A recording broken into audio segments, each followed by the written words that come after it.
अयोध्या पहुंच रहे यूपी के विधायकों के स्वागत के लिए जबरदस्त इंतजाम। अयोध्या की सीमा पर आधा दर्जन से ज्यादा बुलडोजर पर सवार बीजेपी कार्यकर्ता स्वागत करेंगे। अयोध्या की सीमा में जय श्री राम के नारे लगाए जा रहे हैं। हाईवे पर भी नृत्य करने के लिए कलाकार पहुंचे हैं। हाथों में फूलों से भरे हुए बैग लेकर कतार में खड़ी हैं महिलाएं। स्वागत की भव्य तैयारी है। यहाँ पर ये अयोध्या जाने वाला हाईवे है जो लखनऊ से होकर के अयोध्या जाता है और अयोध्या की सीमा में हम दाखिल हो चुकी है और दाखिल होते ही देखिए किस तरीके का यहाँ पर दृश्य, किस तरीके का नजारा देखने। यूपी के विधायकों और मंत्रियों को लेकर बसें अयोध्या के लिए रवाना हुई। अयोध्या पहुंचने वाले हैं नेता। सीएम योगी और स्पीकर सतीश महाना ने सभी विधायकों को राम के दर्शन करने का निमंत्रण दिया है। अयोध्या के लिए रवाना होने से पहले एनडीए के सभी विधायकों का जोश हाई। विधायकों ने जय श्री राम के नारे लगाए।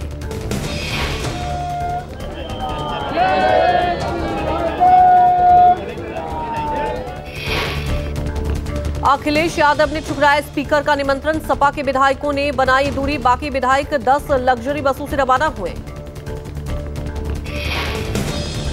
यूपी सरकार में मंत्री बलदेव सिंह औलख ने ना जाने वाले विधायकों पर तंज कसा। कहा भगवान तो भगवान ही हैं। भगवान राम किसी के तो नहीं, भगवान तो भगवान ही है और सबको इसमें जाना चाहिए। अगर वो नहीं जा रहे हैं तो उनकी बदकिस्मती है कि वो भगवान के दर्शन करने नहीं जाए। बीएसपी विधायक उमाशंकर सिंह भी अयोध्या जा रहे हैं। बसपा विधायक ने कहा सपा के नेता राजनीति कर रहे हैं। बसपा विधायक बोले हमारी पार्टी धर्मनिरपेक्ष पार्टी है और हम सभी धर्मों का सम्मान करते हैं। हमारी पार्टी धर्मनिरपेक्ष पार्टी है, हम सभी धर्मों का सम्मान करते हैं और आज आदरणीय अध्यक्ष जी का निर्देश है, आदेश है, तो उसमें हम जा रहे हैं, लेकिन इसका कोई राजनीतिकरण नहीं करना चाहिए। यूपी के डिप्टी सीएम ब्रजेश पाठक ने कहा समाजवादी पार्टी के चाल चरित्र के बारे में सब जानते हैं। समाजवादी पार्टी के चाल चरित्र के बारे में आप पहले से जानते हैं। उन लोगों ने भारत की संस्कृति से, प्रभु रामलला से हमेशा द्वेष भावना के तहत काम किया है। इन्हीं लोगों की सरकार में अयोध्या रक्त रंजित हुई थी। यूपी के डिप्टी सीएम केशव प्रसाद मौर्य ने सपा नेताओं के अयोध्या ना जाने पर चुटकी ली। कहा सपा साफ हो जाएगी। ओपी राजभर ने कहा संविधान में सब लोगों को अपने हिसाब से अपने अपने धर्म को मानने की स्वतंत्रता दी गई है। तो उनका विषय है, संविधान में बाबा साहब ने सभी लोगों को अपने अपने हिसाब से अपने अपने धर्म को मानने मनाने की व्यवस्था है। जाएंगे, वो लोग भी जाएंगे। वजह क्या लगती है आपको अभी? वजह ही लगता है कि भाई भाजपा के साथ साथ।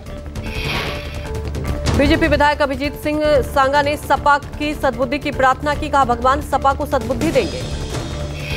क्योंकि निश्चित रूप से भगवान उनको सद्बुद्धि देगा, निश्चित रूप से आएंगे। और जैसा कि अभी प्रतीत हो रहा है कि अभी उनको सद्बुद्धि आई नहीं है। राम जन्मभूमि के मुख्य पुजारी आचार्य सत्येंद्र दास ने कहा अयोध्या को लेकर मुख्यमंत्री का जो प्रयास है वो पूरा देश देख रहा है। सत्येंद्र दास ने कहा मुख्यमंत्री अयोध्या अक्सर आते हैं। अयोध्या में क्या कार्य संपन्न हुए ये सब भी कैबिनेट मंत्री देखेंगे। अयोध्या से पहले पुणे दौरे पर सीएम योगी ने पुणे में वेद श्री तपोवन मठ में आध्यात्मिक गुरु गोविंद देव गिरी महाराज से मुलाकात की। गोविंद देव गिरी महाराज ने सीएम योगी को सम्मानित किया। कार्यक्रम में सीएम योगी ने कहा भक्ति से उपजी शक्ति ही दुश्मनों के दांत हमेशा खट्टे करती थी। सीएम योगी बोले छत्रपति शिवाजी महाराज ने पूरे भारत को जिस तेज को लहराया, औरंगजेब की सत्ता को चुनौती देते हुए उन्होंने औरंगजेब को ऐसे तड़पने के लिए छोड़ दिया कि कोई पूछ नहीं रहा है। राष्ट्रवादी इसलिए सौभाग्यशाली हैं। इन पूज्य संतों का आशीर्वाद आज तो आपको प्राप्त हो रहा है, सैकड़ों वर्षों से प्राप्त हो रहा है। और भक्ति से उपजी ये शक्ति ही दुश्मनों के दांत हमेशा खट्टा करती थी। फ्लोर टेस्ट से पहले बिहार में सियासी हलचल तेज। आज जेडीयू ने बुलाई विधानमंडल दल की बैठक, तो वहीं आरजेडी ने अपने विधायकों को तेजस्वी के घर रोका। कल जेडीयू के लंच में नहीं पहुंचे 5 एमएलए। विपक्षी विधायक ने कहा खेल दिखाएंगे मांझी। तेजस्वी के घर आरजेडी विधायकों के लिए पूरा इंतजाम। रात भर चला गाना बजाना। तेजस्वी के आवास पर विधायक गिटार बजाकर अंतराक्षरी खेलकर मनोरंजन किया। काली काली जुल्फों के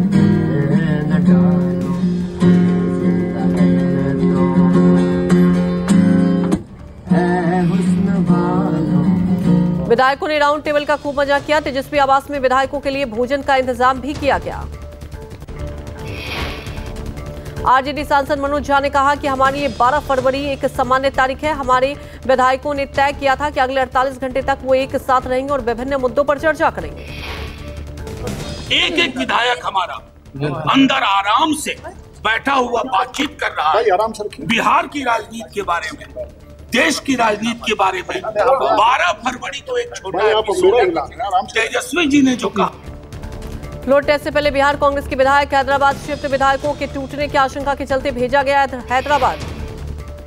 बीजेपी ने अपने विधायकों को बोधगया में बुला लिया है। बीजेपी का प्रशिक्षण शिविर जारी। सीधे फ्लोर टेस्ट के लिए पटना पहुंचेंगे बीजेपी के विधायक।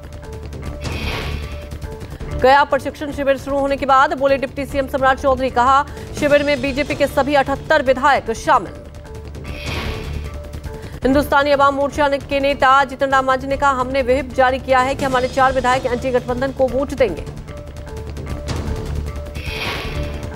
कांग्रेस ने अनुशासनहीनता के आरोप में आचार्य प्रमोद कृष्णम को पार्टी से निष्कासित किया।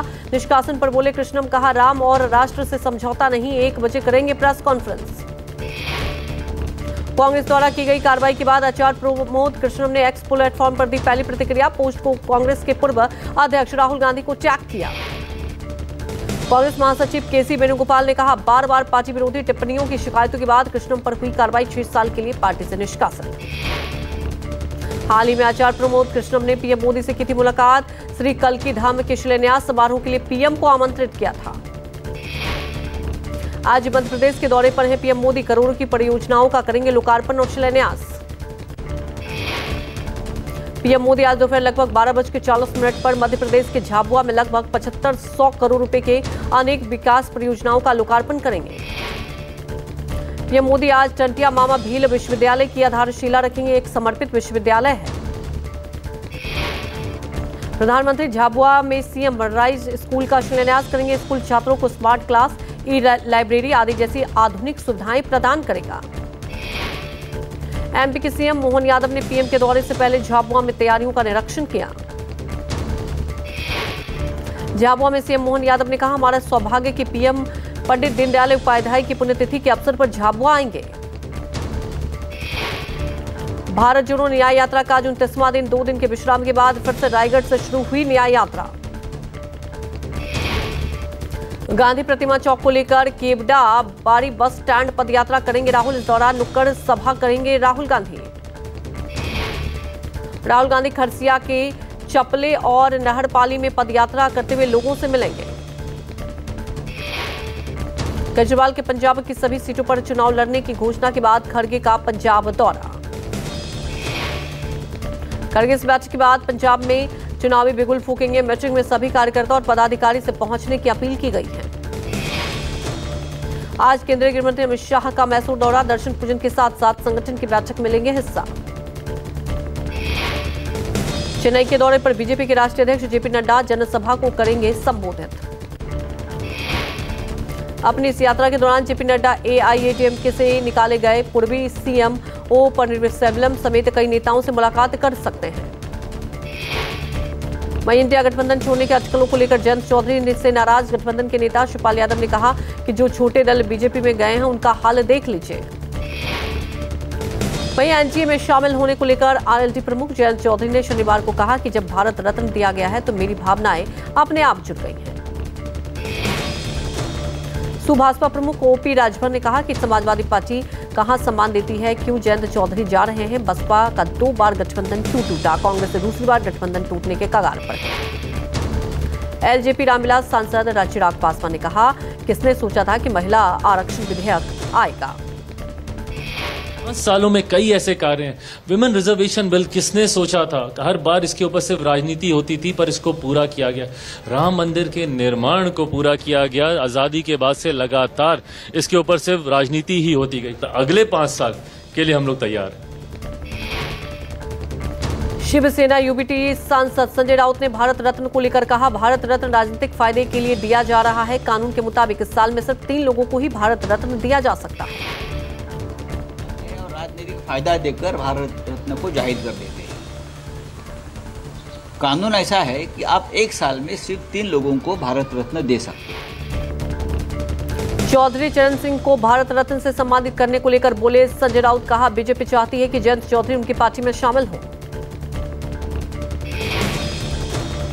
सीएम नीतीश कुमार के एनडीए में शामिल होने के बाद टूट की राह पर इंडिया गठबंधन साथ साथ चलने के बजाय अब उठने लगी है अकेले चलो की आवाज।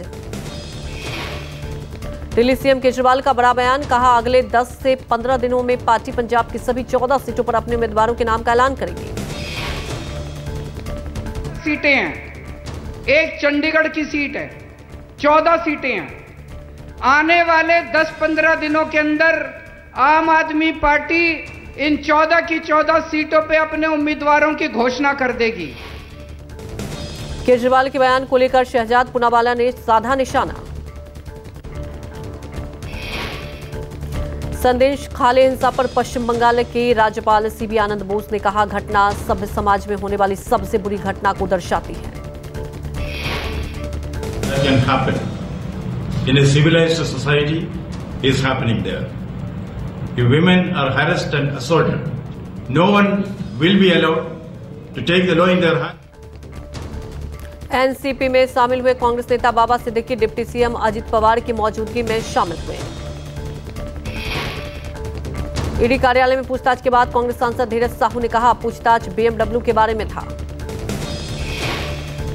उत्तराखंड के चंपावत में मुख्यमंत्री पुष्कर सिंह धामी ने गांव चलो अभियान के तहत टीपीसी एग्रो फैक्ट्री का निरीक्षण किया। राजस्थान के मुख्यमंत्री भजनलाल शर्मा ने सिरोही में ऋषि ग्राम प्रदर्शनी का उद्घाटन किया। गोवा के मुख्यमंत्री प्रमोद सावंत ने गोवा कार्निवल पर कहा, इस साल भी हम गोवा कार्निवल मना रहे हैं। जेएनयू छात्र संघ अध्यक्ष आईसी घोष ने कहा, कल एबीपी द्वारा हिंसा किए जाने के बाद हम मानव श्रृंखला के जरिए शांति का संदेश देना चाहते थे।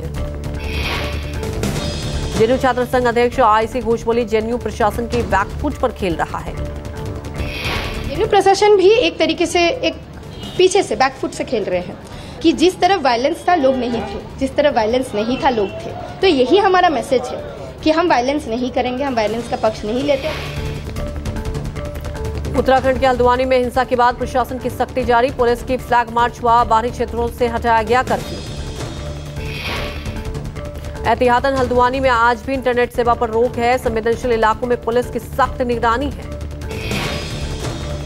छात्रों की प्रतियोगी परीक्षा पर रोक नहीं। हल्द्वानी में होने वाली प्रतियोगी परीक्षाओं को सही से करवाने के लिए पुलिस ने कमर कसी।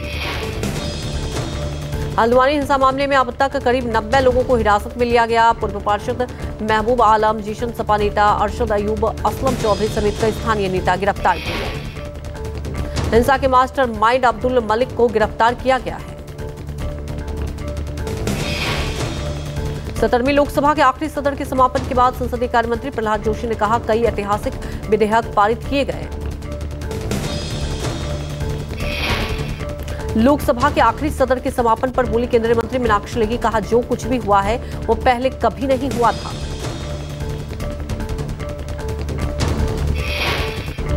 लोकसभा के आखिरी सत्र के समापन पर बोली केंद्रीय मंत्री अनुप्रिया पटेल, कहा, कार्रवाई के दौरान संसद के अंदर विपक्ष और सत्ता पक्ष मौजूद रहते हैं, लेकिन सभी सांसद दोस्त हैं। समापन सत्र पर सुप्रिया सुले ने कहा, राजनीति एक तरफ, हमारी विचारधारा एक तरफ। कांग्रेस सांसद अधीर रंजन चौधरी ने कहा, प्रधानमंत्री ने अपना भाषण दोहराया जिसे हमें सुनना पड़ा। चाहते तो 2 से 4 मिनट में सरकार की उपलब्धियों के बारे में बात करते। इस वैलिडिक्टरी सेशन में अपनी उपलब्धियां 2-4 मिनट के अंदर कह देना ये रिवाज है, लेकिन प्रधानमंत्री जी जो बजट सेशन में, जो प्रेसिडेंशियल एड्रेस में, जो अलग अलग जगह भाषण देते, वही भाषण दोबारा। 13 फरवरी को किसानों के संसद मार्च को देखते हुए हरकत में हरियाणा सरकार। पंजाब से लगी सीमाओं पर बढ़ाई गई सुरक्षा। पंजाब के किसान हरियाणा का बॉर्डर पार ना कर पाएं, इसके लिए 7 लेयर सुरक्षा की तैनाती की गई है। वहीं सीमेंट और कंक्रीट के बड़े बड़े पिलर भी लगाए जा रहे हैं। इसके साथ साथ मिट्टी के बड़े बड़े डंपर डालकर रास्तों को जाम किया जा रहा है। हरियाणा अंबाला कुरुक्षेत्र, कैथल, जिंद, हिसार, फतेहाबाद और सिरसा में इंटरनेट सेवा बंद। वहीं 13 फरवरी को दिल्ली कूच को लेकर किसान संगठन एक बार फिर मीटिंग करने जा रहे हैं और कल यानी 12 फरवरी को चंडीगढ़ में शाम 5 बजे बैठक होगी। दिल्ली के नागलोई इलाके में होटल के कमरे में 2 शव मिलने से हड़कंप मचा।